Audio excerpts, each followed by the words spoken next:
Welcome to our September 2024 SAL Structured Conversation. Before we start, we just want to let you know that we are recording today. Closed captioning is available. We also have been discussing our AI policy. So those of you who might be using Otter AI or other AIs to transcribe the meeting, we are not going to allow that during this meeting, but you do have the opportunity to receive all of the resources from our presenters as well as getting the recording itself.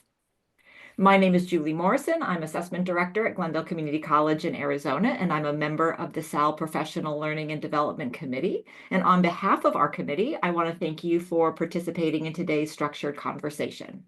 SAL and our committee are committed to involving, featuring, and representing diverse voices and perspectives and identities in our offerings in order to meet your professional development needs. You can actually help us achieve that goal by submitting a structured conversation proposal of your own. More information can be found on our SAL Structured Conversation page, and I'm going to drop this link into the chat. So if you want to be just as awesome as our presenters here today, consider whether you have something you would like to share with this group as well. Now, during the presentation, we invite you to participate by asking questions, sharing comments, and providing feedback through the chat function. We will be monitoring that function and taking the information for Q&A at the end of the meeting. To get us started, we would really appreciate you putting your role in the chat so our presenter is going to get a sense of who is here in the room with us today. And on that note, we are going to jump right into why we are here today. So please join me in welcoming our three presenters, Amanda Johnson, Butch Hallmark, and Jessica Newsom. They're going to be introducing themselves, and then they'll be sharing their thoughts on pathways for engaging students in assessment, exploring practices and strategies to foster equity-minded assessment. And now I will hand it over to our presenters. Thank you for being with us today. Thank you so much, Julie. And thank you everybody for taking the time to come and hear our story today. As the field of assessment really calls for us to better integrate equity-minded assessment into our practices, we always felt like really good examples are needed to help guide us in the day-to-day aspects of our work. And so we're here just to share our story with you and also to learn from you all as well. I'm Amanda Johnson San Giuliano, and I work as the Associate Director in Institutional Effectiveness, which supports academics, our student affairs, and our functional units in assessment. And I'm going to have Butch introduce himself. Hi, everybody. My name is Butch Hallmark. I use he, him, his pronouns. I am the Director of New Student and Transition Programs at Syracuse University.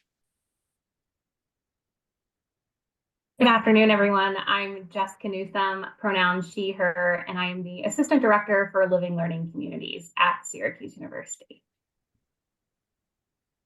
So I wouldn't be an assessment professional if I didn't share some outcomes to guide our time today. So we really hope that we're going to share two stories about distinct pathways that we engage students in assessment. Jessica is going to talk about how Butch is going to talk about how he guided an individual student on a focused project of assessment. And then Jessica is going to talk about how she supported groups of student leaders develop and use a rubric to look at sense of belonging. And so from those two stories, we're going to really try to identify specific strategies that were helpful in engaging students. And I'm going to share a little bit about the role that assessment professionals play in fostering equity-minded assessment. And then the other thing, I'm a really big fan of making meetings working sessions as well. And so I am going to put a link in the chat. And what we did was we started a Google Doc, and I will switch over and just show this Google Doc quickly. We populated a Google Doc just based on a general assessment cycle. So we're going to touch on some of these strategies to engage students in assessment, but please contribute to this document, because as we're going through our day-to-day, if you want ever ideas about how to engage students, hopefully this could be a resource that we could always go back to and share. So as we go through our time here today, please contribute to this, and we could use it in the future. And I'm going to go back to PowerPoint. Okay. So I'm going to refer to, I'm sure that you all have studied the two guiding frameworks on equity-minded assessment from Montenegro and Jankowski and Lundquist and Henning.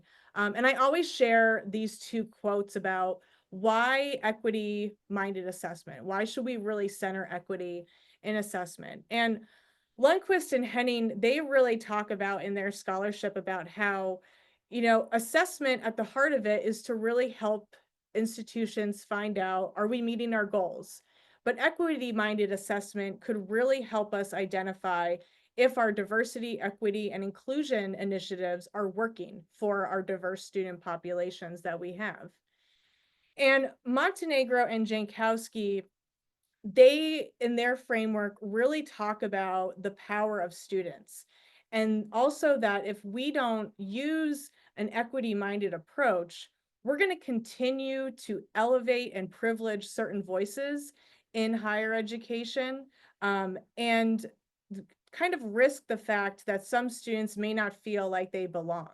And so both of these frameworks, they come together and they offer some strategies to really practice equity-minded assessment. First starting with ourselves and thinking about how our positionality and subjectivity influences our assessment process, thinking about the context and what types of taxonomies are we using. So how are we using, if possible, non-cognitive taxonomies like Fink's or the medicine wheel? Having students demonstrate their knowledge in wide variety of ways through the use of multiple measures. And when we get results, not just looking at results in one big aggregate, but disaggregating our results by meaningful subgroups to whatever you are looking at.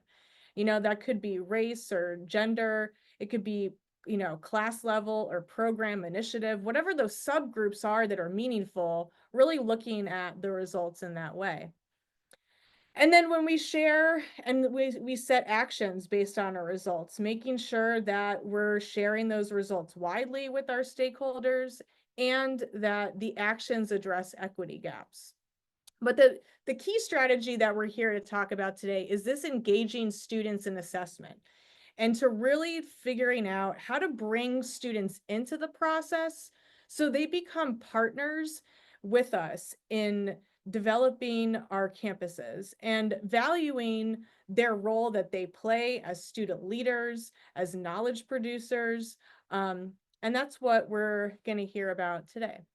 So I'm first going to hand it over to Butch, who's going to talk about his project.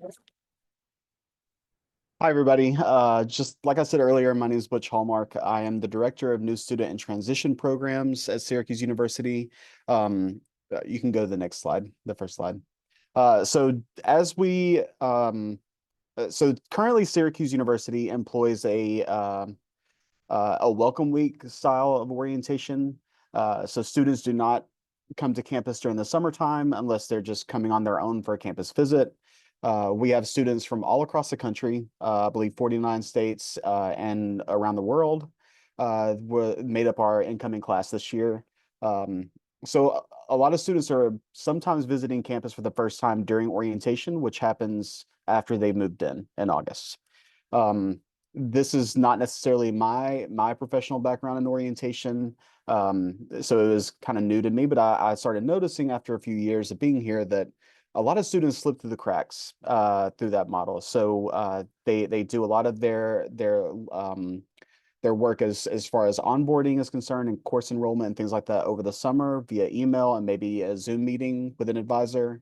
And we really put just a lot of the onus on the students to get all those required tasks taken care of on their own without any kind of touch point in person. So the chancellor of our university wanted us to explore this past summer a summer orientation model, which a lot of universities our size have.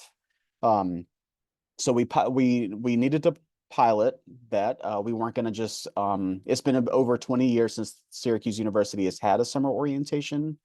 So a lot of the folks who are working here and who've been here for a long time, it does take some buy-in and some giving our stakeholders and our partners a chance and opportunity to kind of see what this looks like. So we weren't going to jump right into a full required summer orientation model. We did just one pilot session this summer. So like I said, we have to encourage our stakeholders to buy into this project, especially if it's coming from the top down.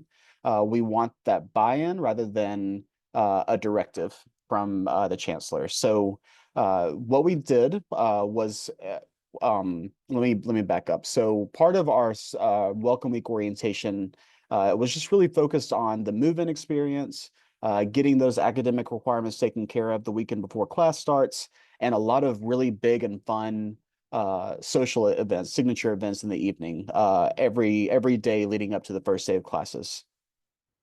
So when I got here, I brought in this optional small group experience for students to opt into, knowing that students are wanting to find a sense of community and a sense of belonging when they get to campus. A lot of students are not knowing other students when they get here. So we tried this out, and consistently over the last 3-4 years, we've had roughly 1,200 to 1,500 students say, I want to be a part of this small group experience. So what we didn't really do is assess that like we should be doing. We did like an exit survey at the end of the small groups, and that didn't really capture the full experience. So I needed some additional support this past academic year in collecting more data so we could get we wanted to be able to tell our story as far as why we wanted to move to a summer orientation model and how effective these small cohorts of students would be. So that way, when we're talking to our stakeholders who might have a little bit more pushback, I think people on this call know our academic friends and colleagues tend to not want to rebuild anything that's not broken. So we wanted to be able to let that tell our story. So what I did was I knew that we had an orientation leader who was graduating. She had identified to me as she was an orientation leader for the last 2 years that she really didn't feel like she made that much of an impact on the team, even though her peers told her that she did, and I gave her constant feedback as in her performance as an orientation leader. She still didn't feel like she had made that much of an impact. She's going into education counseling. So I knew like, oh, this is a perfect opportunity to work with Amanda's office in institutional effectiveness to apply for a mini grant that she's going to be talking about later to pay the student to help facilitate this assessment process and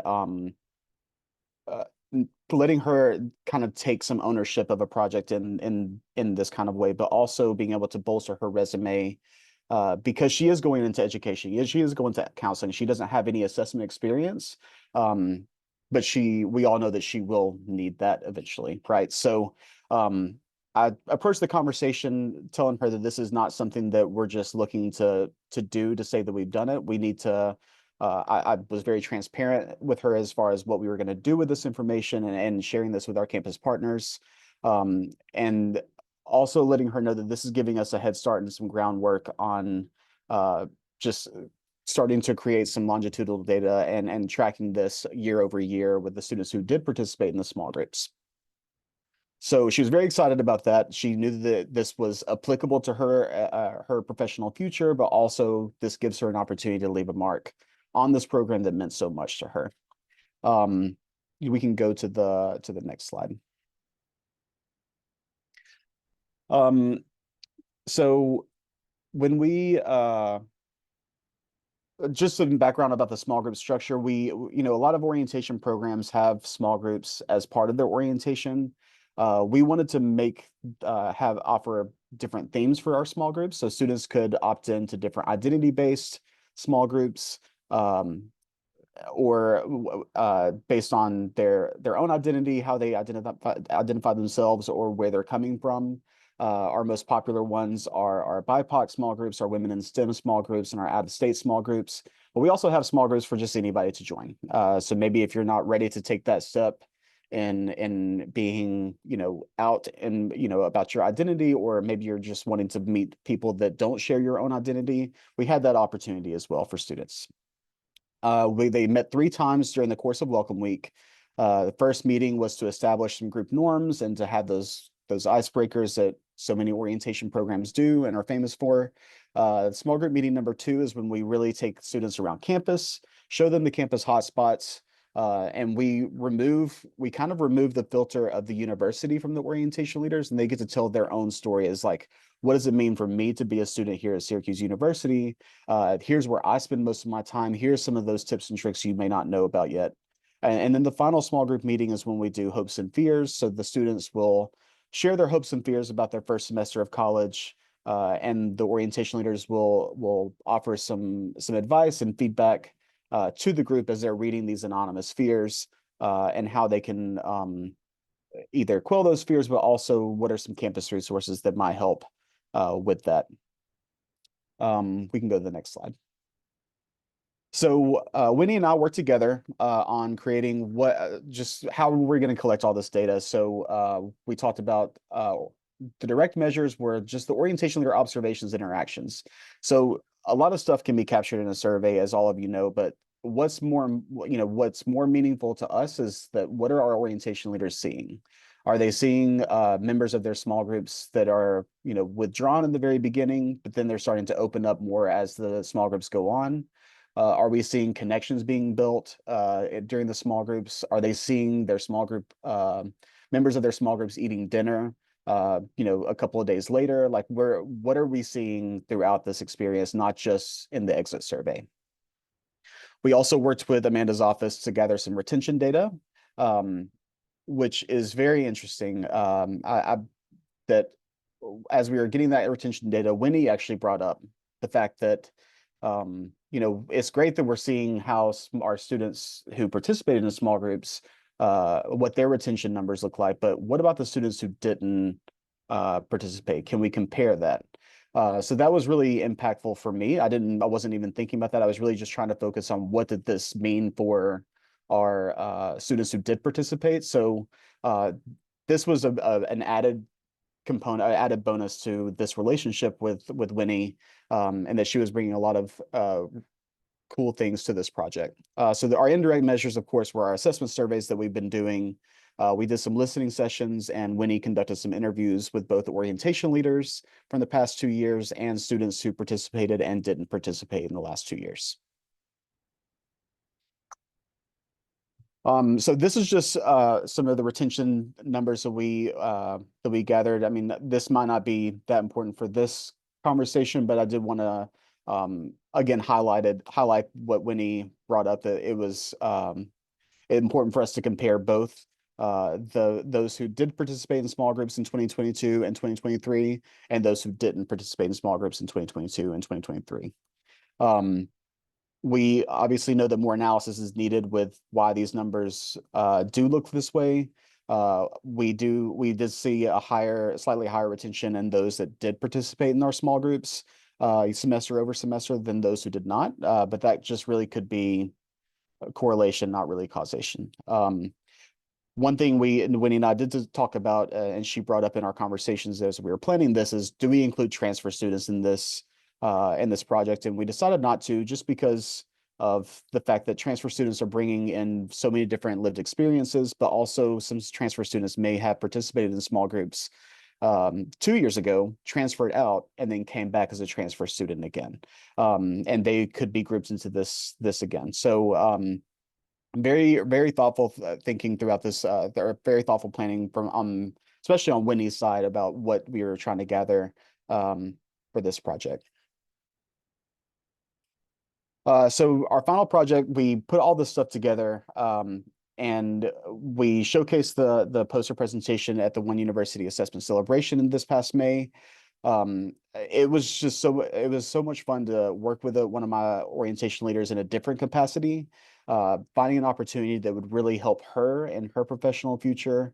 But also knowing that this is not just busy work for our office. I know that so many offices in student affairs will hire students because there might be a financial need for that student, and the phones need answering, which is impactful work, and it's really good for customer service and critical thinking and things like that, problem solving. But I wanted to make sure that she knew that this was not something that was just we just needed to check a box. So what we did was we made this poster presentation.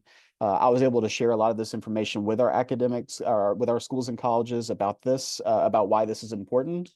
And not only did this get some more buy-in for our pilot program this past summer, but it also provided me some leverage because we weren't fully in a summer orientation model. It provided me some leverage to tell all of our schools and colleges that, hey, we need to prioritize this block of time during Welcome Week to set aside time for these small groups for those who wanted to participate. Because oftentimes a lot of students will have opted in for our small group experience during Welcome Week, but they have to skip a meeting because they have to go to an advising session. So it was really good to see this information, this project carry on beyond our office. And then in return, Winnie was able to talk about this in her graduate school interviews and her and some of her personal statements and stuff. But most notably, she was able to talk about it during her interview at Harvard, where she now attends for her master's program. So we're really excited for her on that.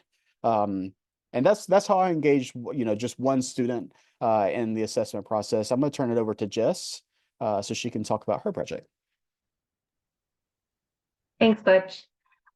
So to give everyone a little bit of background information about living learning communities at Syracuse, we have 31 living learning communities.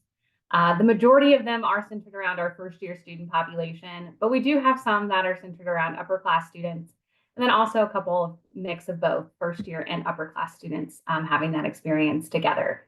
And so in our office, we have two major learning outcomes for our program. And the first one is centered around sense of belonging. And this is kind of where this project began, because I was working with Amanda on how to create a direct measure centered around that learning outcome of sense of belonging. And so through our discussions, the project began with, we wanted to create an informed rubric by having direct influence from our living learning community students. So oftentimes we as professionals think we know what sense of belonging means for students, and we often come up with lots of definitions and what we should be measuring, but that's not really an equity-minded practice, and we needed to make sure that we were hearing our students' voice. And so we began doing that in the spring 23 semester with all 31 of our living learning communities. We have an end of year reflection, and 3 questions were posed to our students in that reflection. And one of those questions really centered on us trying to define sense of belonging. So we asked our students to list 3 words, phrases, or images that describe their feelings of belonging at Syracuse University specifically. And we got about 266 responses, which might not seem like a lot, but we were overjoyed by that because we have about, I'd say, anywhere between 1,200 and 1,300 students in our program. About a third of the incoming class, like Butch was talking about, is in our program. So for us, 266, we were happy to get that many back. Next slide, Amanda. All right. So here are some of the common responses that we received from our students. As you can see in the larger bolded and purple text, that these were the most common. So when students thought about sense of belonging, they really honed in on friendship and community and welcoming. You'll see there that orange is really big, and that's definitely a specific Syracuse University statement from our students. A lot of the marketing around campus is like, what does it mean to be orange? So to see that our students actually are taking that word and it really means to them that they belong at SU, I think is really great. But what we also think is really important is there are words in here like inclusion and acceptance and family. And so when I was taking the qualitative data and coding it, It was a good thing that we got like a variety of different responses from our students. Next slide, please. All right, so then the shaping of the rubric began. So in order to take those responses and code them and create themes for our rubric, these were the 4 themes that we identified. So we took those common words, centered them around a theme, and it wasn't just the Living Learning Community Office. We work really closely with our Student Living Office or our Residential Education Office. And so I do all the professional training for that office centered around LLCs. And a practice in the summer of 23 is we presented this data, this collection of qualitative data to Student Living. And together, we kind of worked through what these larger themes could mean based off of the students' information. So you can see we started with that feeling of welcomed. So students, we use the words such as comfortable, happy, supported, making sure that the students received warmth and friendliness and authentic delight. Are students given what they need to reach their full potential and truly thrive were questions centered around that theme. The second theme was befriended, right? Community friendships, really important to our students. So have students develop relationships with their peers? And is it marked by mutual affection? Is the presence and participation of students actively sought out and encouraged by others in their community? The third theme that we concluded was we titled it Known. So encompassing that feelings of inclusion, being accepted, being seen by their peers. Some questions to help define that theme are students viewed as unique individuals? Are they recognized and appreciated for who they are? Are students embraced without condition and viewed as equals by their peers? And then lastly, the last theme was engaged, right? Are they having fun on campus? Are they attending events? Are they getting involved in spaces and activities with their peers inside the residence halls, outside the residence halls? Are students actively engaged in the shared learning experience? Next slide. All right, so this is a picture of our rubric. Don't worry, we've broken it down to a couple slides to get a little bit more detail, but we always know that people love to see the full rubric. So you can see that our 4 themes, we changed that verbiage to areas of observation, and then we created the score matrix. We did do a score of 0 through 4. As in talks with Amanda, sometimes doing those scales of 0 through 5, we didn't want those individuals completing this rubric to always go for the middle, average, or neutral. So we did really break it down from that 0 to 4 matrix. So we can go to the next slide and I'll show you some of the words that we described for our areas of observation. So we've got the welcome and befriended. What I want to point out about this rubric is in the language under each score matrix, it really is specific to the Living Learning Community Program at Syracuse University. And so for the individuals that I'll talk about in the next slide or so that filled this out, we really wanted to highlight, right, in the beginning, what are Welcome Week programs that our LLC students are attending? Are they seeking out their RA in those beginning stages? And as it progresses in welcome, right, like what are they showing signs of greeting positivity towards others on the beginning of those relationships starting to form and welcomed? And then in befriended, right? If you see some of the common words, it's centered around small groups beginning to form. Are members actively participating in the communication features that we ask for our RAs to utilize, such as GroupMe or other platforms? And then really focusing on that community and increasing it as it over time. And then the 2 other areas of observation known. And so you can see from the beginning stages, right, our students slowly showing interest in learning about others in their community. And as it progresses towards average and or accomplished, see our students embracing others within the community for their differences. And then are students investing in others for an accomplished sense of community? And then lastly, with engage, you know, in the areas of beginning, are students sharing ideas or interests they have with their RA? Are they going to living learning community events? You know, starting off with those things that we, you know, basically give to them in the beginning, right in the residence halls. And then slowly, are they progressing towards other community events? Are they going to clubs and organizations together? Are people seeing that in the community as it moves forward? All right, so implementation. So the second way that we utilized student impact or influence on our assessment is in the implementation stage. So we used our student leaders, which were our living learning community RAs, to actually be the ones completing this rubric throughout the fall semester.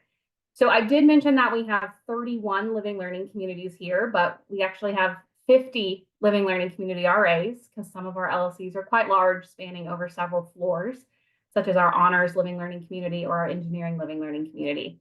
So we did want each LLC RA to complete an individual rubric because their groups of students, even if they're in the same LLC, could be forming a different community.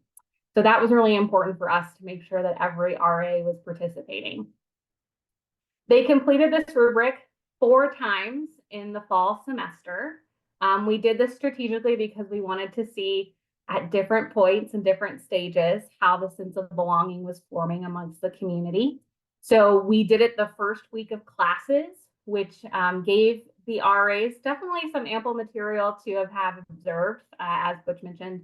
That summer we had the Welcome Week model, and so there were lots of activities, including some living learning community activities that we do within that first week. So we wanted to see what the RAs had been observing. Then week 6 is around the time of our fall break at Syracuse University. So kind of a midpoint check-in of how is this community forming? Are those friendships happening? Are the students starting to feel known and share about their identities and experiences? And then week 10, again, is a middle point in the semester. And typically all midterms and that kind of feeling around campus have subsided. So what impact did that have on the student's sense of belonging after the first round of intense exams? And then week 15 is the last week of the semester. So again, wanting to touch point overall to see how that sense of belonging was forming. We did give training to our student leaders. They received training in August. You can see the lovely picture here of Monsters University. So we used that to show clips and have our students practice the rubric. I think this was a huge hit because they just wanted to stay and watch the entire movie throughout that training. Our Gen Z definitely students at this time grew up with that movie. So I think it went over really well, especially in those, beginning stages of what our themes of welcomed and befriended should look like. But this training also was very intentional around language, around absolutes, in a couple ways. One, we didn't want the RAs to think that very much in the beginning that the sense of belonging should be accomplished on that score matrix of 4, right? It would be okay if it began at a 0. And also we tried to talk about how it's okay if you first think that it's in the forming stages and maybe it's gotten to average, but it can decrease over time too. So we didn't want them to think that it always had to be a progressive or positive trend. We also wanted to make sure that our student leaders really understood that this was not a representation of their performance as student leaders.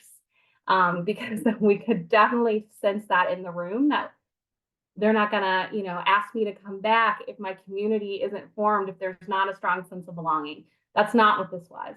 This was just about observing if our learning outcome of sense of belonging was forming within our LLCs. And then the last point for this was a Microsoft form. It was an electronic document. Even though a great rubric on paper is really nice to look at, we definitely did not want to have our student leaders keep track of multiple physical documents. So they completed this at each of those 4 touch points electronically. And it was in a system that we use called RoomPact that we share with our student living colleagues. Next slide. All right, so I wanted to present to you just one of our living learning communities breakdown from that sense of belonging rubric. We did do, the average of all 4 areas of observation. And we did see after this first round of implementation that there was a positive trajectory over all 4 areas of observation. But I wanted to break it down here for you just from our architecture living learning community. You'll see that this is one of the 2 LLCRAs we have for that community. And so, you'll see over the 4 weeks in the 4 areas that really they kind of started out in the areas of average to accomplished, even from the beginning.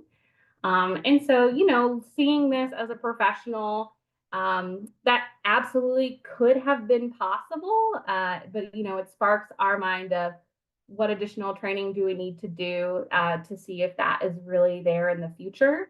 To me, the known area of observation starting at a 2 of developing in those beginning weeks makes perfect sense to me, because students aren't necessarily sharing openly about their identities and how they want to be included week 1, right? They're trying to establish those friendships and trying to find a place in that community and engage.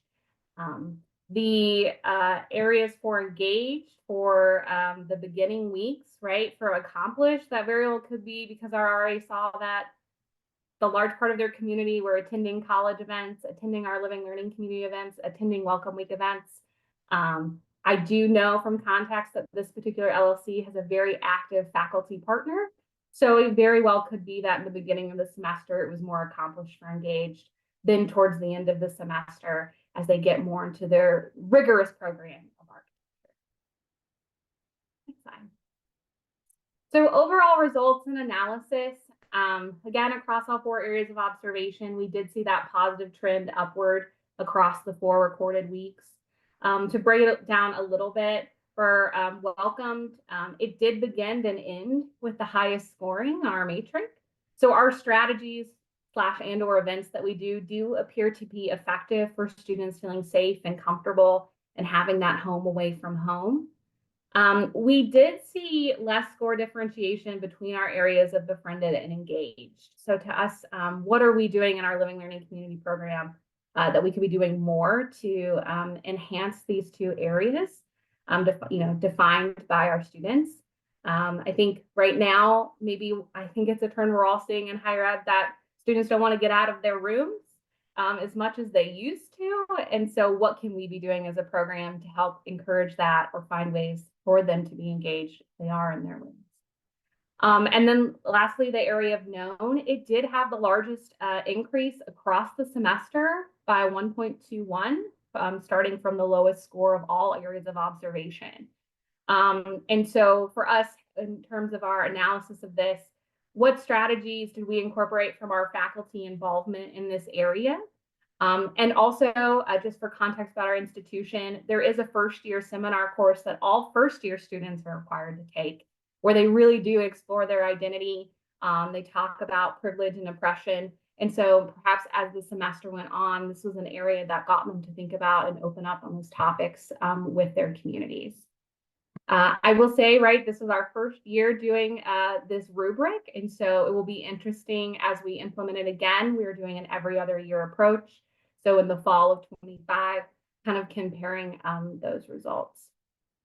So moving forward, obviously we want to re-examine and adjust our rubric.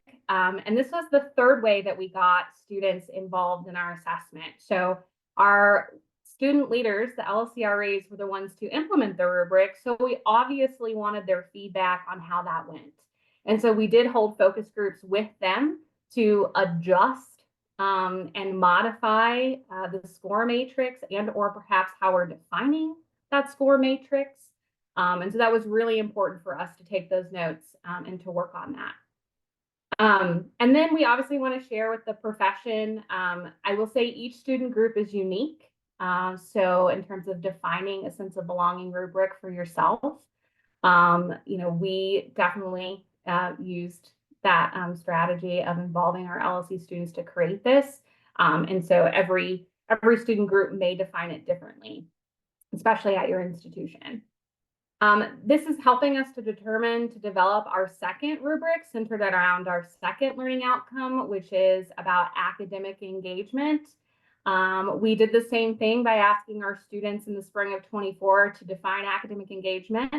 And I have been working with Amanda because this appears to be a little bit more of a challenge on how we're actually going to observe that, because it involves multiple parties, not just a student leader that lives with them on a regular basis.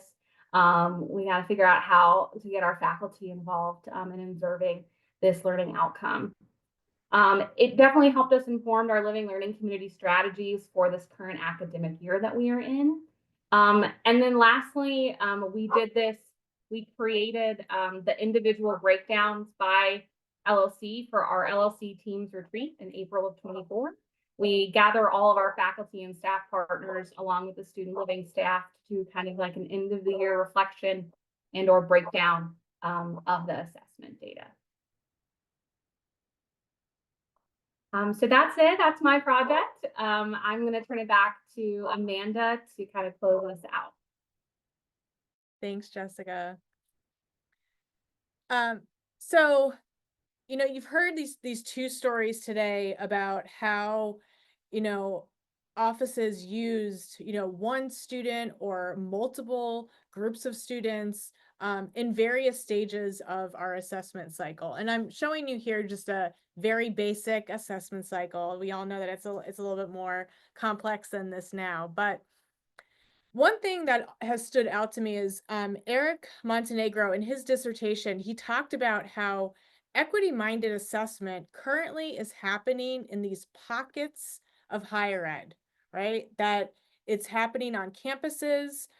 Certainly it's good work like you've heard today, but in order for us as a field to really center equity and help assessment become, you know, assessment for social justice and to really, really take off, we really need good examples of what that looks like. We have to study, what do institutions do to support that?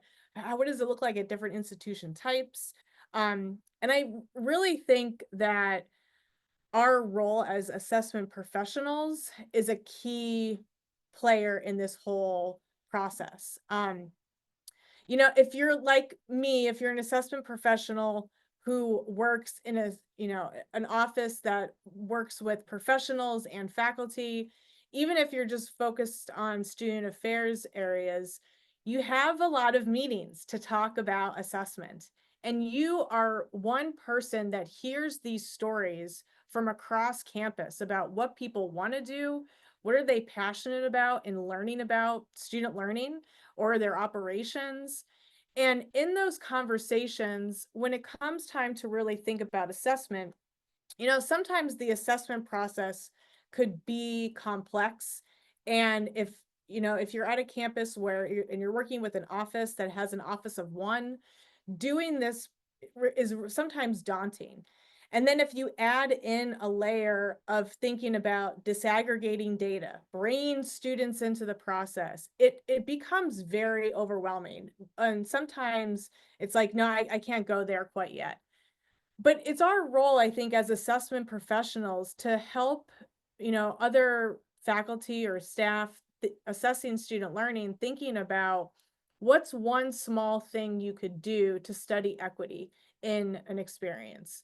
You know, bringing a student along is sometimes a first good step to help you identify the outcomes or reflect on their story.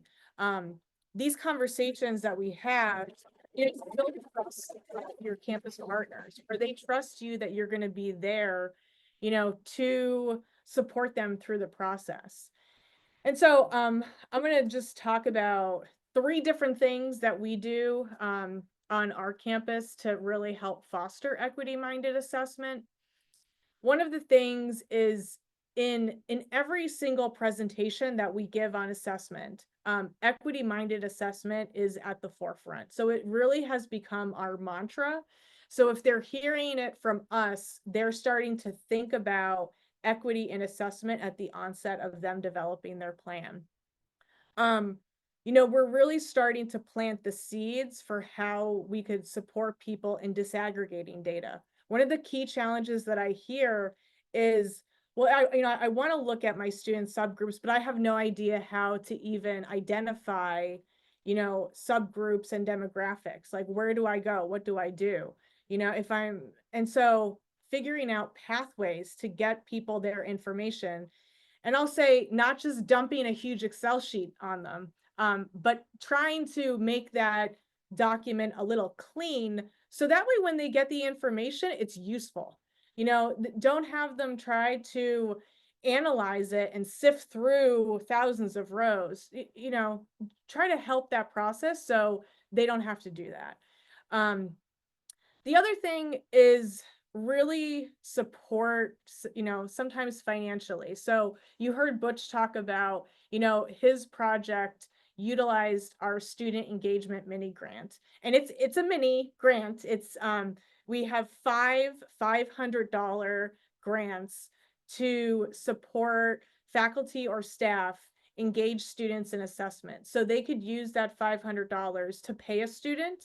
And it's not gonna pay them for the whole time. It's just gonna help with payroll.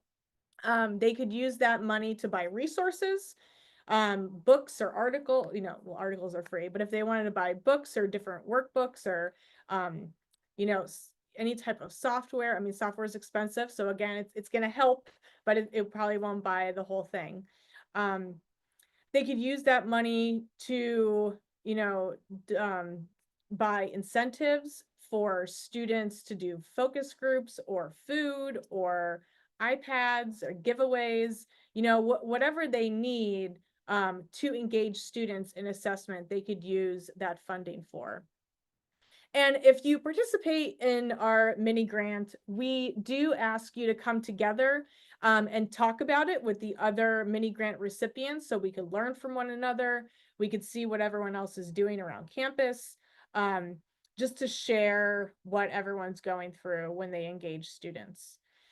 We also develop this How to Engage Students in Assessment. It's a guide. And the link to this specific guide I put in our Google document that we have.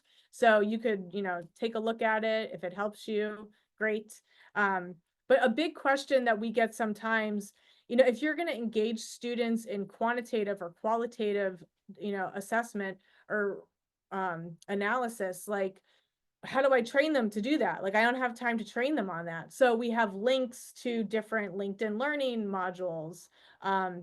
We kind of organize our guide by our assessment process. So we give people ideas about how they could engage students, but then we give them resources that they could use to help them. The other thing, it's very, very small. We have a Centering Equity and Assessment section on our website, which just puts a lot of tips and information out there. We have books that talk about this. We have just different online blogs and things for people to look at, so they know that this is where the field of assessment is going.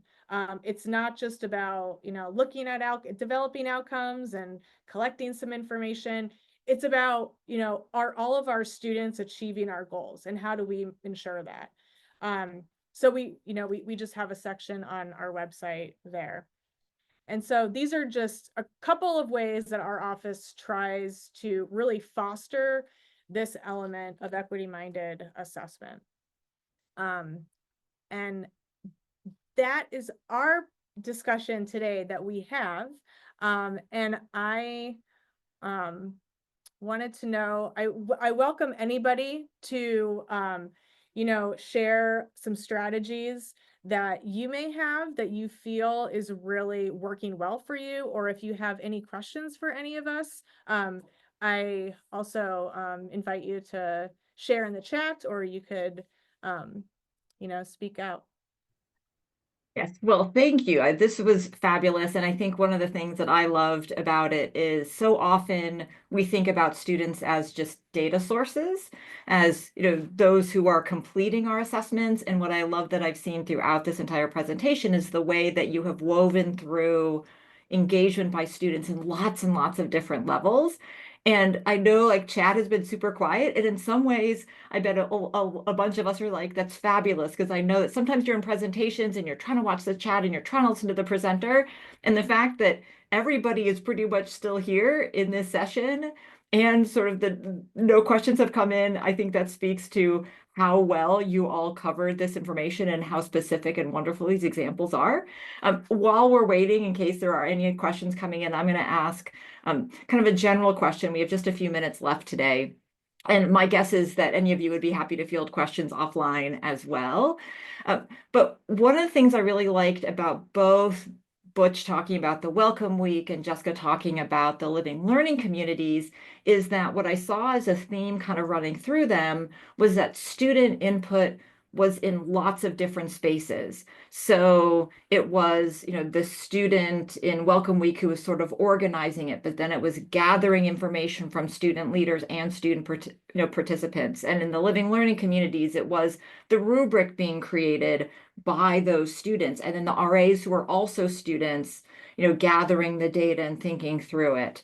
So these are fabulous examples that have so many pieces to them. I'm thinking we might have some people online here who are like, okay, but where do I start? So let me ask you this question, and Butch, Jessica, Amanda, any of you can answer it. If you had to start a project and you were not maybe prepared to add all of these different layers in, where might you start with including that student voice, or is it too specific by project that that is an answer or question that can't be answered? I can start. So when I was having the one-on-one meetings with Winnie, we were talking about how we were going to get that information. I told her, big picture, this is what we need to find, or this is the I want I want us to be able to tell the story. How can we get to be able to tell the story? And we were talking about obviously the first thing we think of, especially if I do the assessment for our office, but I'm not like deep into assessment as I should be. So the first place we start obviously is going to be a survey. And then as the conversation started with Winnie and we just were brainstorming, she was like, wait a minute, you know, all of my best friends were orientation leaders. They'll tell me everything, the good, the bad, and the ugly. And we were able to get some really, really good conversations with orientation leaders that have already graduated.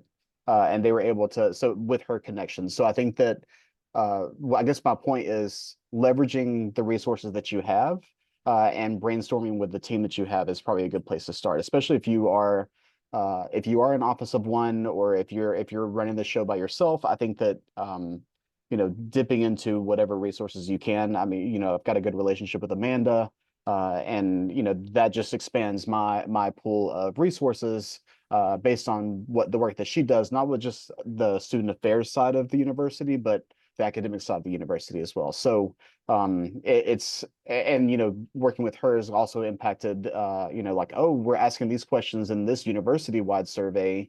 Here's how you can track it in your little assessment that you're doing over here, and this is going to help that assessment too. So we're working together, knowing your resources, and just the brainstorming with the people that you do have on your team is probably the best place to start. All right. Any other quick answers to that one? And then I appreciate the question that came into the chat and that Amanda answered it. I also would like to know whether that information might be forthcoming in a later publication or presentation that folks can reference.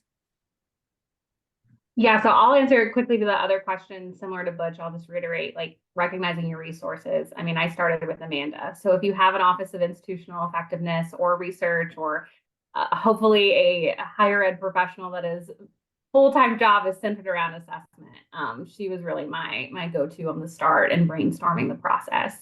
But yeah, the academic engagement rubric, I actually just last week finished going through what those themes were. And so things came up like faculty connections, peer-to-peer support. And so those are just a couple of the themes identified around the qualitative data. But like I said, I've got to, again, work with Amanda to figure out how can that be observable, because our living learning community RAs, that is not what they center on in their work, is academic engagement. And so it might not be as simple as just a rubric, but yes, I definitely hope over the next year to be working on that and implementing it, and would love to share that at another time. Yes, well, maybe there'll be a part 2 of this presentation, because I do think there's some interesting questions that we could kind of dive into. I know we're running a little bit short on time. I would invite our attendees to maybe pop into the chat if they have one particular takeaway. I would say my particular takeaway of all of this is thinking about how you compensate students for this involvement. And I really latched on to what Butch talked about earlier with Winnie, and how some of the compensation for her was not money, it was not pizza, all the traditional things that we do, but it was, you had a presentation and you were able to put it on your resume and you were able to talk about it in your Harvard interview. And I wonder if there's maybe more ways that we can sell involvement in this work to students as skill building for them, and ways in which they can then sort of talk about it. Anyway, that was my big takeaway. In our last couple of minutes, those of you who are still here before you jump to your next meeting, feel free to drop your takeaway in there. As I mentioned, we will be sending out the links to the recording, the resource document, the slide deck. So I do want us to give Amanda, Butch, and Jessica one more round of digital or chat applause. So you can use a reaction, you can write something into the chat here. I'd also like to thank our SAL Professional Development and Learning Committee in sponsoring these events. I love these events. I think they're wonderful. We also want to invite you to come to next month's event. It's going to be in October. It will be, our presenters will be Alyssa Brooks Nelson and Heather Strine Patterson, and they're going to be really talking about how we can harness the opportunities in a data lake. And if you don't know what a data lake is, well, you may or you may not, but come, and then you'll learn about a data lake and you'll learn how to use all of that resources. This is, our next session will be on Thursday, October 17th. And finally, as one last reminder, if you want to be as awesome as our presenters are today, you can submit a proposal or even talk to us about submitting a proposal to be one of our featured presenters. And it also lets you know how you can contact us and just, again, have that preliminary chat. So on that note, again, thank you to Butch, Amanda, and Jessica for giving us such really detailed, specific examples that I think we can all take away from. We appreciate you being here today. Thank you for joining us. Have a great day and good luck with the rest of your week.